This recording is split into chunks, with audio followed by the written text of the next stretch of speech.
and told him the whole truth. And he said to her, "Daughter, your faith has made you well. Go in peace and be healed of your affliction." This morning I asked God. I was working on a sermon, and this is what I'm actually part of one of those sermons I was taking to Trinidad. But it's called a somebody. Here was a somebody in the middle of everybody who thought she was a nobody because she was unclean. I mean, how many times do you feel like you're a nobody in the middle of a crowd? It's real easy as a person to feel like nobody in the middle of a bunch of people. But I want to start with a story about Chippy. Chippy's the parakeet, and he never saw it coming. How many times did something hit you never saw it coming?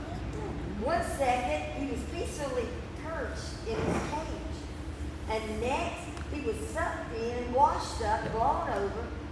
The problem began when Chippy's owner decided to clean Chippy's cage with a vacuum cleaner. She removed the attachment. Now, y'all never done it this way.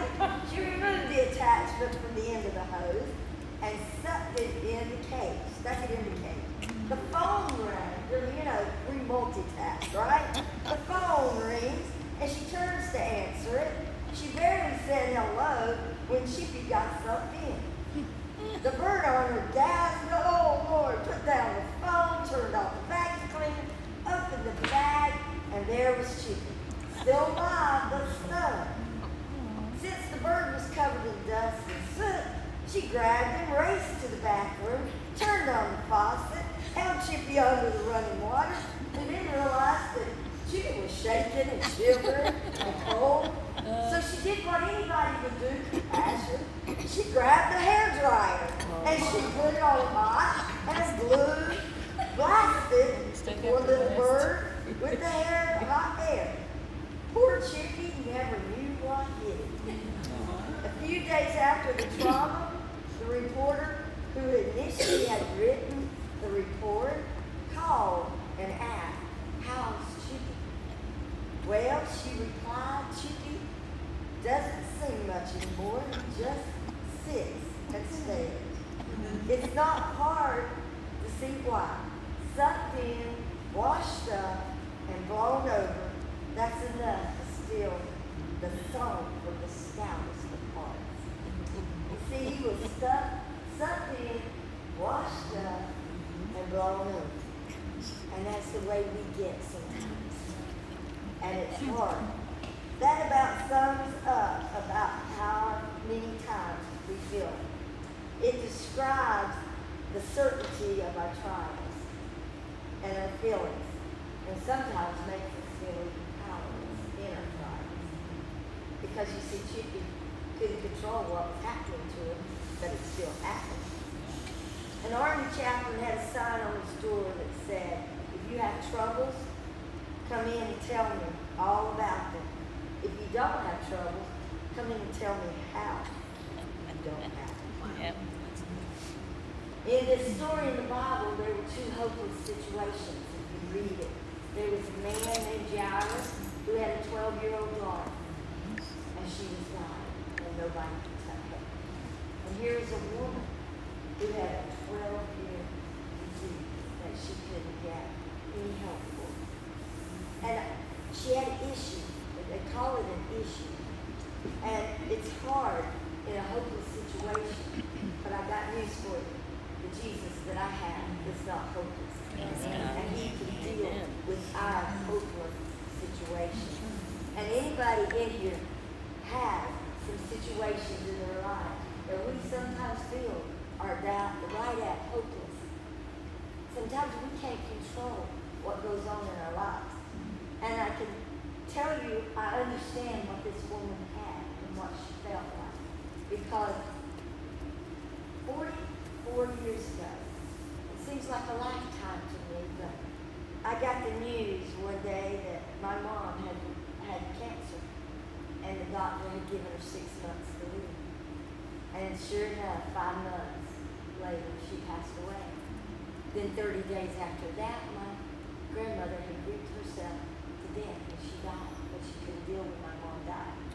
And 4 months after that, almost 5, my father-in-law was in a car accident and he died. He killed him. 2 months after that, my husband was on a building taller than this at the very top, setting rafters, and God kept telling me something was wrong. And I couldn't figure out what was wrong. It was a building. So I kept going by 3 times. And the 3rd time, I went by and said, please be careful. I don't know what it is. Something's not right. They said 10, 20 minutes after I left, every one of those rafters caved in. My husband's up on the top of these rafters. Carol Norman was up there with him, and they were riding these things down. Carol said he was going to be on top of them, so he didn't jump. My husband jumps to the rafters, jumps down to the next floor, and he said, Audrey, it was like you could see the hand of God that he stopped it before it got to us. It literally stopped. The guy on the crane had jumped, and the brick wall had started caving in. So everybody was running, and nobody got hurt. Not one person. But this had been my life for about 6-7 months. Well, then in January, that was July, and the doctor had told me, Audrey, if you do not take this medicine, we will put you in, well, I call it the loony bin, but we're going to put you, you're going to be in there within 2 to 3 weeks, I expect you. And he wanted me to take 3 Valium a day. 3 Valium. I had a 2-year-old and an 8-year-old, and where in the world did he think they were going to go at that moment? And so I looked at him and I said, I got news for you, Doc. You can give it to me, but I ain't taking it. I said, because my God's bigger. Amen. And he is bigger. Yes. He's still bigger because I never took it. And I never ended up in the hospital. But in January, after that, I got so sick. I didn't know what hit me. And I kept going to the doctor, and I kept telling him something wasn't right. The doctor had retired, and this was a new doctor. He didn't know me, so he didn't believe me. And on that point, I just they kept giving me pain medicine, which wasn't nothing. You know, you go to doctors, they don't always believe what you're telling them, especially a female doctor. So for 6 months, they told me I wasn't sick. Finally, I went to the doctor 2 straight days in a row because I was in so much pain. I couldn't stand it. And when I had my monthly, I couldn't hardly breathe. The pain was just, it was intense. So finally, the 3rd day, a friend of mine came by the house and said, Audrey, you're going back to doctor. I said, I'm not going back to that doctor. He thinks I'm crazy, and I am not sick. And I felt better by that day a little bit. She said, no, your color's not good, and you're going to the doctor. So she put me in the car, made me go to the doctor. I went to the doctor. He comes in after examining me, and he said, Audrey, now this is the same doctor. He said, you've got a tumor the size of your womb. You're hemorrhaging to death. He said, I don't even know how long today you're going to make it. He said, if you do not leave here and go straight to God, this is the doctor that had told me for 6 months I wasn't sick. He said, if you do not leave here and go straight to the hospital, I'm not responsible for your life. And I look at him in shock. My husband's not with me. My friend is, but my mom just died of cancer, and you're telling me you don't even know if I got cancer or not. You don't know what it is. And you're going to send me to the hospital and tell me I might not make it today. I have 2 small children. Do you want to know what hopeless feels like? That's got hopeless. I got in the car and I did what every woman does. You're going to go by some store and we're going to get some pajamas or something. Because I am not going to that hospital and wear that thing. Oh, the pride. So I ended up in the hospital that afternoon, and sure enough, they run a few tests. By 6:30, I'm in emergency surgery. They go in and do emergency surgery. I lose my wound. No, not my wound. They removed the tumor. They removed half of a tube, my ovary, my appendix. Everything had to go. I had endometriosis. At that time, they knew very little about endometriosis. It is very painful, and it had grown everywhere. They had scraped everything in me. I was cut from one side to the other of my stomach, and it went into shock. I laid in the hospital for 6 or 7 days before they finally sent me home, and they said I needed to get pregnant because if I could get pregnant, it would cure the endometriosis.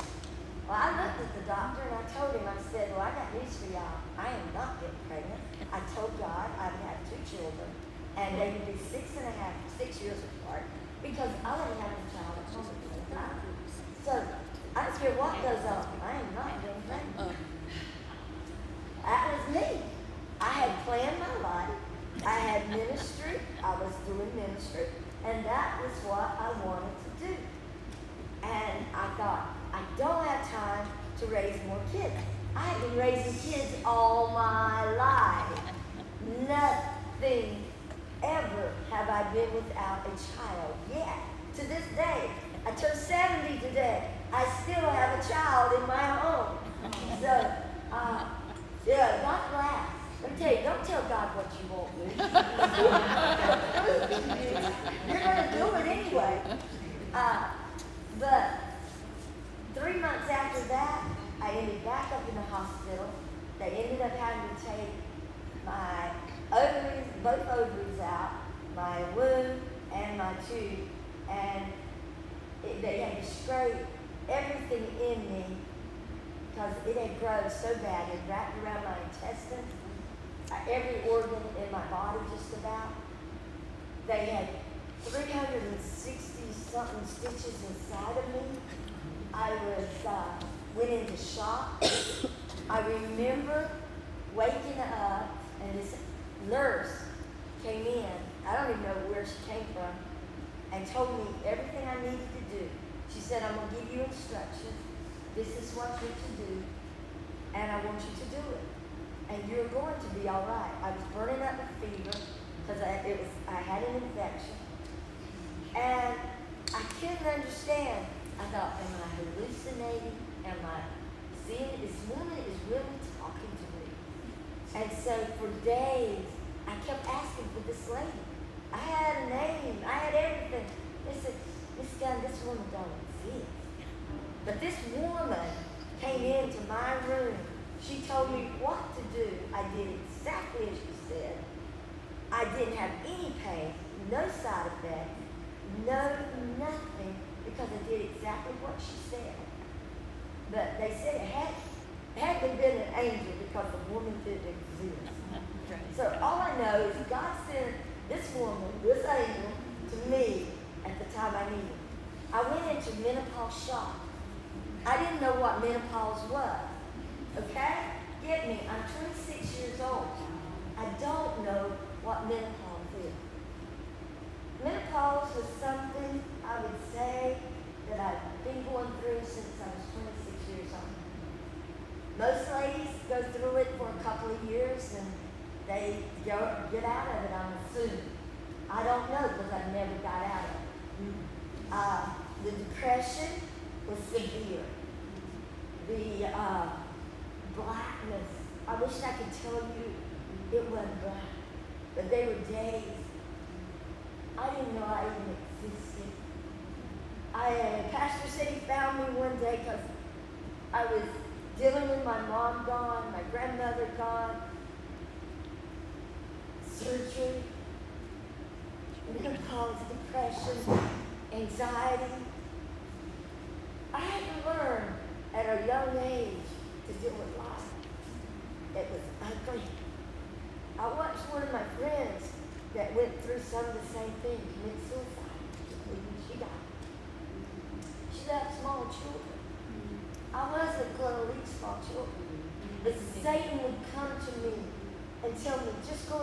your head in that gas stove and cut it on. You can get out of this. He'll tell me things that I didn't want to hear. I saw coffins chasing me at night.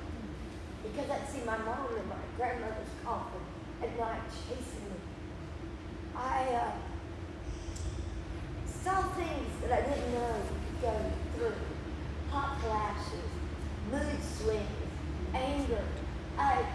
The wind blowing like this would irritate my skin to the point I could not even deal with my children at that time of my life.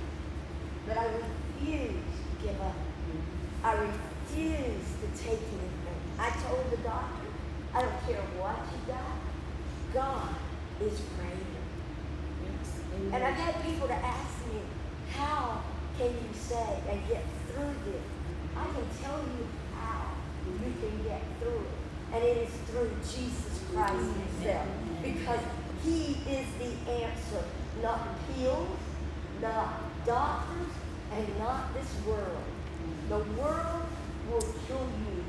The world will wipe you up. You can't depend on people. I love every one of you. But I can promise you, you will fail somebody. I'll fail you. You can't depend on things. You can only depend on God. God is your resource. God is the one that'll get you through every day. God is the one when you are going through it to pick you up and hold you. Not even your husband. As much as you love your husband. I love my husband. I love my children. I adore my children. I adore my grandchildren. But I got news for you. They are not going to fulfill you, nor will they pick you up.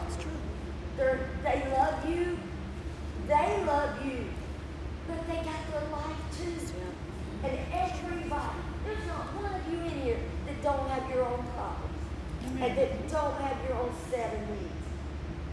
And there's not one of us that aren't going through it in some way, shape, or form. But God told me that he's there for you. Yes. Not me. I can touch you. He showed me. I can touch you and God can move right through me for you. Just like he did in touching that woman touching Jesus. She wanted to touch him so bad because she knew if she could touch him, she could touch God.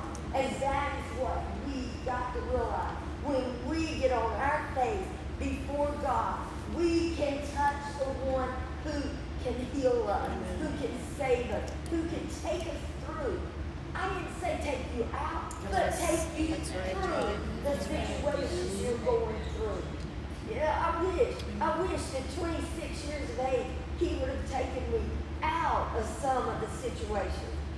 I wish I could look at you and say, oh, that was the only thing I ever went through. Yeah, buddy, that would be great. But it don't stop like that. You know, God didn't take the three of your children out of the furnace room. He walked with them in the furnace room. He didn't take Daniel out of the lion's den. He got in the den with him and shut their mouths. You know what? When people are talking about you, God can shut their mouth. You don't have to. It ain't up to us. There are things in our lives that go on that God can handle. But it don't mean he's going to take us out of it. And that's where he was going. Jesus knew the woman touched him. God says, the scientists say, there's four things that we have to have. The four things we have to have are water, air, food, and light. Right? If you don't have water, air, food, and light, you ain't going to make it long. But God said, I am the living water. I am the breath of life. I am the bread of life. And I am the light of the world. Praise God. We have to remember, it's the I am. And it's the I am in you that you're going to make it. It'll never be me. It will never be anyone else. as much as Pastor loves y'all, he ain't got the answers for you guys. The Word of God does. Yep. Yes. You can't turn to anything but God Yes. in a That's situation. right. That's right. And I'm going to leave it there so y'all can have a blessed day. But I want to tell you thank you. And we are here to pray with everybody because we're somebody in a nobody's room. And that's what we're in. And I believe God.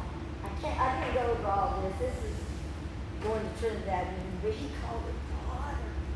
Think about that. Your father, your Jesus, calls you daughter. That's personal. When I call my son, and I say, son, they know mom's coming. When you look at your child, look at that. Jesus looks at us and says, my beloved. That's the way I look at it. And if I look at wrong, just look over him. But I look at Jesus. I talk to him just like he's dad. I go crawl into his arms and let him hold me when I'm having a bad day. When the depression comes in like a flood, I don't know what to do. I've learned to smile and get through it. And there are days I look at Pastor, don't you breathe today. Nervous? Might be in it today. I used to have to tell the boys, look, my hormones are out. Best thing to do is go. Get away. Go to the room. Get in the car. Do anything. But leave me alone. And they knew it was when leave Mama alone. But I didn't kill any of them yet. We're making it. Look, God's here for you, and I want you to know that. Yes. I do love you guys. Lord, I love you. I'd do anything in the world I could for you. I wish I could take every problem people had in the world. Then I pray and I say, God, if people could just get you, the world wouldn't have any problems. Why can't they see that? But they don't, and that's why we're here. We're here to be that light to them. So if anybody needs prayer today, we want to pray for you. Heather, I really want to pray for you today. Heather's really been going through it. And I really felt like God wanted me to pray for you today. I know you personal, and you don't like coming up, but God wants to do something for you. And if there's anybody else, I need some prayer warriors to come pray for Miss Heather. But Heather won't ask for prayer.